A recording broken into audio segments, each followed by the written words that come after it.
Good morning बच्चों। अपनी अगली एक्सरसाइज है चतुर्भुजों को समझना। उसके सामान्य बेसिक कंसेप्ट समझते हैं। सबसे पहले तो चतुर्भुज। चतुर्भुज क्या होता है? एक बहुभुज होता है। क्या होता है? एक बहुभुज होता है। और बहुभुज किसे कहते हैं? केवल रेखाखंडों से बनी आकृति बहुभुज कहलाती है। क्या होता है? केवल रेखाखंडों से बनी आकृति बहुभुज कहलाती है। ठीक है, जिसमें क्या हो? केवल रेखाखंड हो। ठीक है, अब देखो, लेकिन रेखाखंडों से भी बनी बंद आकृति क्या हो जाएगा? बनी बंद आकृति। सबसे पहले देखो, ये क्या है? 1 2 3 4 रेखाखंड है, तो इससे क्या है? बंद आकृति है, तो ये एक बहुभुज का उदाहरण है। अब देखो, लेकिन ये क्या ये बहुभुज है? तो ये बहुभुज नहीं है। ये बहुभुज नहीं है। क्यों नहीं है? क्योंकि एक तो रेखाखंड है, लेकिन एक रेखाखंड नहीं है। इसको क्या बोलते हैं? वक्र भाग। इसको क्या बोलते हैं? वक्र रेखा या वक्र भाग। ठीक है, तो वक्र भाग नहीं होना चाहिए, केवल रेखाखंड होना चाहिए। ठीक है, अब तीसरा देखो। अब देखो, अब इसमें कितनी रेखाखंड है? 1 2 3 4 5 रेखाखंड तो है, लेकिन ये क्या यहाँ से खुली हुई है? यहाँ से क्या है? खुली हुई है। तो ये भी एक बहुभुज नहीं है। बहुभुज कौन सा होता है? ये होता है जिसमें सभी रेखाखंड हो और बंद हो। सभी रेखाखंड हो और क्या हो? बंद हो, तो उसे क्या कहते हैं? बहुभुज। ठीक है, जिसमें वक्र भाग और खुला हुआ हो वो बहुभुज नहीं होते हैं। ठीक है, फिर इसके बाद उत्तल बहुभुज और अवतल बहुभुज।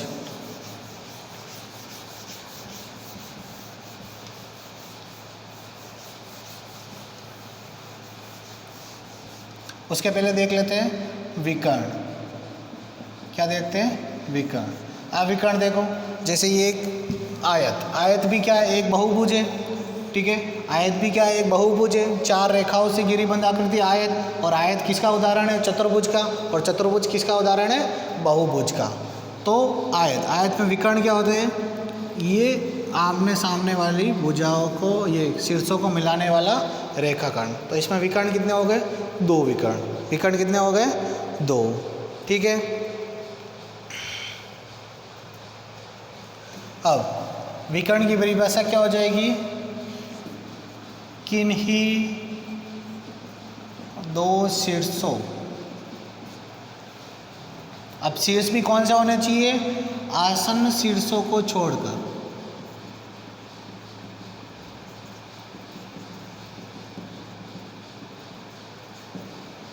किन्हीं 2 शीर्षों को मिलाने वाला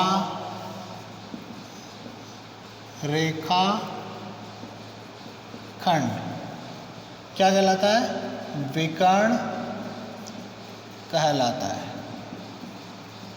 किन्हीं 2 शीर्षों, कोई भी 2 शीर्ष, ठीक है, लेकिन आसन्न नहीं होने चाहिए। जैसे ये अभी लिया था आयत, ठीक है, A B C D। अब ए बी शीर्ष है, B C D चारों क्या है? शीर्ष। अब A B ये दोनों क्या है? आसन्न शीर्ष है। ये दोनों क्या है? आसन्न शीर्ष है। ये दोनों क्या है? आसन्न शीर्ष है। और ये दोनों भी क्या है? आसन्न शीर्ष है।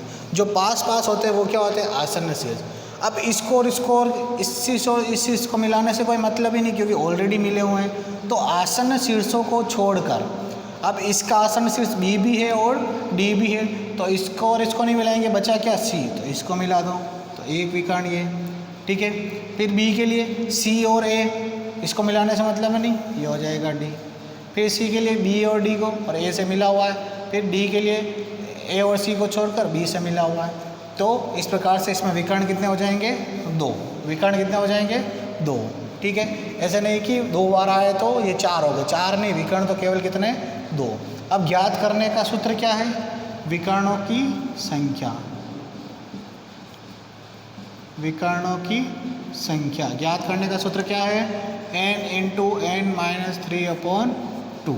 ये विकर्णों की संख्या ज्ञात करने का सूत्र है। जहाँ n क्या है,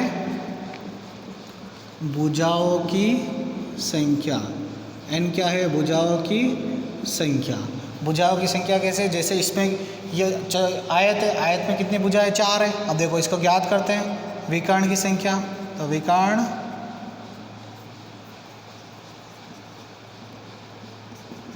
n इंटू n माइनस 3/2।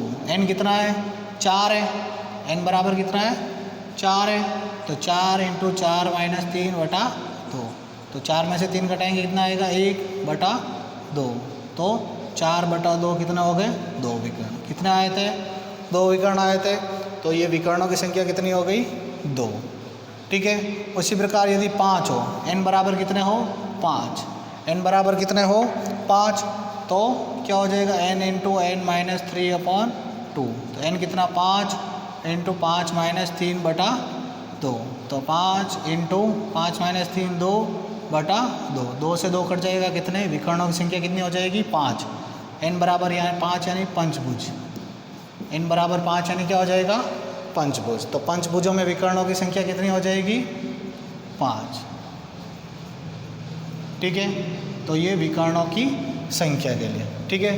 तो विकर्ण क्या होते हैं, किन्हीं 2 शीर्षों को मिलाने वाला रेखाखंड। लेकिन शीर्ष क्या होने चाहिए, आसन्न नहीं होने चाहिए। शीर्ष क्या नहीं होने चाहिए, आसन्न नहीं होने चाहिए। इसके अलावा कोई भी शीर्ष हो सकता है। ठीक है। उसके बाद बहुभुज के प्रकार।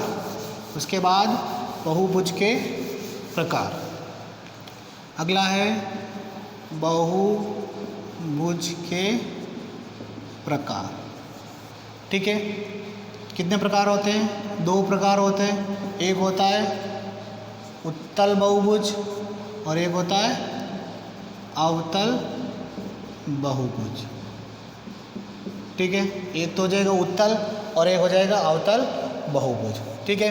इसके लिए उत्तल कैसे होगा और अवतल कैसे होगा, तो कैसे पता करेंगे, इसके सभी विकर्ण अभ्यंतर होंगे। अभ्यंतर यानी कि अंदर की तरफ होंगे, अंदर की तरफ हो। ठीक है। सभी विकर्ण क्या हो, अंदर की तरफ। और इसमें क्या हो जाएगा,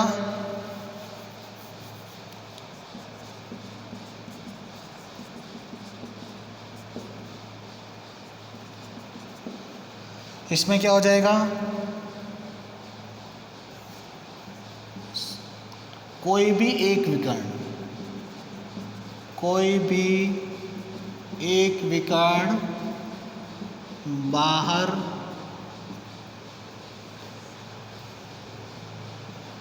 की तरफ हो। कोई भी एक विकर्ण क्या हो, बाहर की तरफ हो, तो वो अवतल बहुभुज होगा। ठीक है। अब और क्या होगा, और क्या होगा, इसके सभी अंतःकोण 180 डिग्री से छोटे होंगे। सभी अंतःकोण क्या होंगे, 180 डिग्री से छोटे होंगे। और इसमें क्या हो जाएगा, कोई भी की जगह लग लो, कम से कम, कम से कम। और इधर भी कम से कम एक कोण 180 डिग्री से अधिक हो। ठीक है। तो उत्तल बहुभुज में क्या होगा, सभी विकर्ण अभ्यंतर में होंगे। और अवतल बहुभुज में क्या होगा, कम से कम एक विकर्ण बहिर्भाग। ठीक है। कम से कम एक विकर्ण बहिर्भाग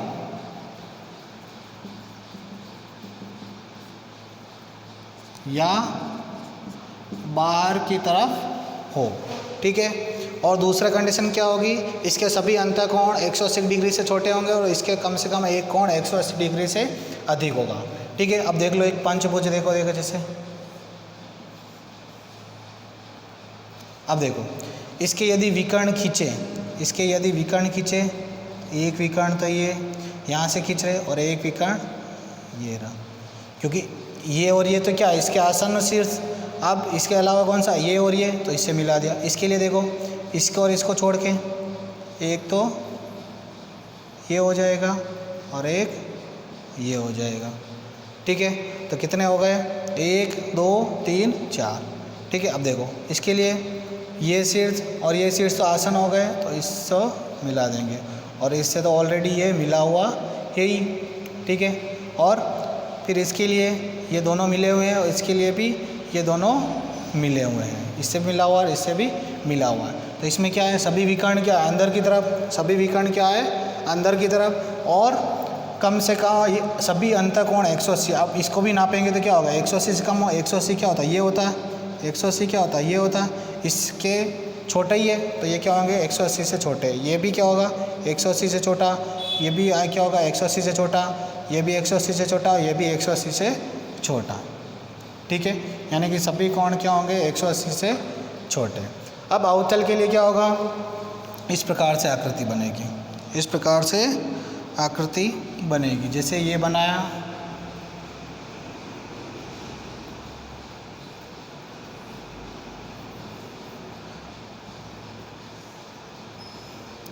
ठीक है, एक 6 भुजाओं वाला बनाया। ठीक है, तो इसमें क्या होंगे? एक विकर्ण ये, एक विकर्ण ये, एक विकर्ण ये, एक विकर्ण ये। ठीक है, उसी प्रकार से एक विकर्ण ये, एक विकर्ण ये। ठीक है, और एक विकर्ण ये क्या होगा? बाहर की तरफ। ये क्या है? बाहर की तरफ, क्योंकि ये और ये भी तो क्या है? आसन शीर्ष नहीं है, इसका आसन शीर्ष क्या है? ये और ये है। ठीक है, तो इस प्रकार से हो जाएगा। एक विकर्ण क्या हो गया? बाहर की तरफ। और बाकी सभी कोण, ये भी 180 डिग्री से छोटा, ये भी 180 डिग्री से छोटा, ये भी 180 डिग्री से छोटा, ये भी 180 डिग्री से छोटा, ये भी 180 डिग्री से छोटा। लेकिन ये कोण इस प्रकार से बन रहा है, तो 180 डिग्री का कोण क्या होता है? ये होता है। लेकिन जब ये इस तरफ आ रहा है तो 180 डिग्री क्या होगा? 180 डिग्री से भी ये ज़्यादा हो जाएगा। ठीक है, यानी कि अवतल बहुभुज में ये हो जाएगा।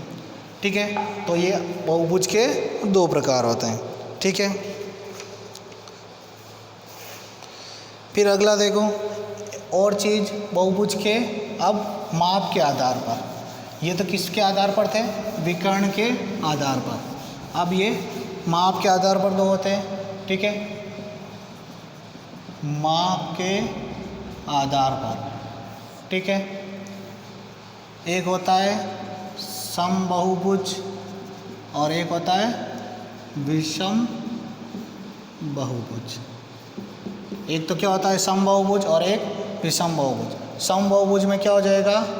सभी भुजाओं की माप समान हो। ठीक है, और इसमें क्या हो जाएगा? सभी भुजाओं का माप असमान हो। समान है तो समबाहुभुज और असमान है तो विषम बहुभुज। ठीक है, जैसे ये वर्ग की क्या होती है? चारों भुजाएं समान होती है, तो क्या हो जाएगा? ये समबाहुभुज। ठीक है, ठीक है, इस प्रकार से निशान है, मतलब ये चारों भुजाएं क्या है? बराबर। ठीक है, अब एक ले लिया, ये 5 भुजाओं वाला है, पांचों भुजाएं क्या अलग अलग हैं, तो ये क्या हो जाएगा? विषम बहुभुज। ठीक है, फिर इस प्रकार से ये इसका बेसिक कंसेप्ट।